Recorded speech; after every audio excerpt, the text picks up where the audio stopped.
back in 2018, I ended up taking a big trip to Italy with my former co host, Lauren. And that's where we started the podcast. But I originally went there because I wanted to create some change in my life. I was like, I'm Eat, going to pray, go love. here. Pardon? Eat, pray, love. Eat, pray, love. I was like, I'm going to go to Italy and everything's going to change. I'm going to have this awakening while I'm there.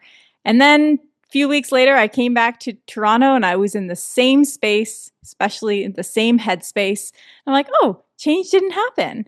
And so this is why I really appreciate your book, because you say in the beginning that there are three approaches to change, one in which is the most sustainable. And you name this the tortoise approach. So, Mhm. could you share more about this approach and why it's the most effective? Yeah, so the three paths are the eat, pray, love path, which is you blow up your life and you go and do something drastically different from what you've been doing. The second path is the crisis path, which is where you stay put where you are and you just wait for things to get worse and worse and worse and then implode. And then the pain of the implosion forces you into change. And then the third path, which is the path of this book, which is I call it the tortoise approach to change. And the tortoise approach obviously refers to the tortoise and the hare fable, where they're both in a race, they're both trying to reach the finish line. And instead of doing what the hare does, which is, you have these short bursts of energy and then you stop and you have to sleep and rest. And Mhm. the tortoise just had the sort of steady, slow and steady approach and never really stopped just because he was just taking it one step at a time. And the tortoise ends up winning the race before the hare does. And so, how does that translate to change and transformation in our life? A lot of times, especially around the new year, we have these grand visions of our life, what we want to do. Like, for instance, with me, it's to become conversational in Spanish. I've been in a Mm. Spanish speaking country for a few years now, and I have never really taken the language learning very seriously because I don't really work in Spanish.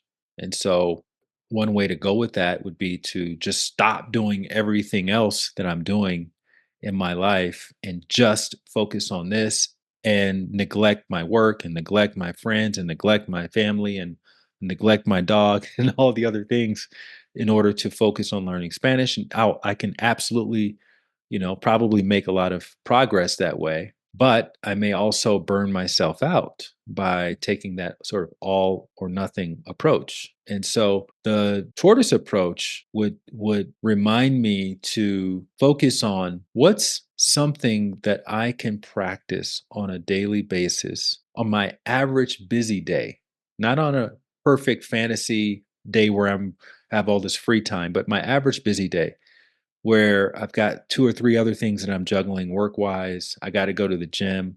I want to get in some steps. I need to eat my three meals that I'm mostly cooking. I got to take the puppy to the park. I have somebody in town.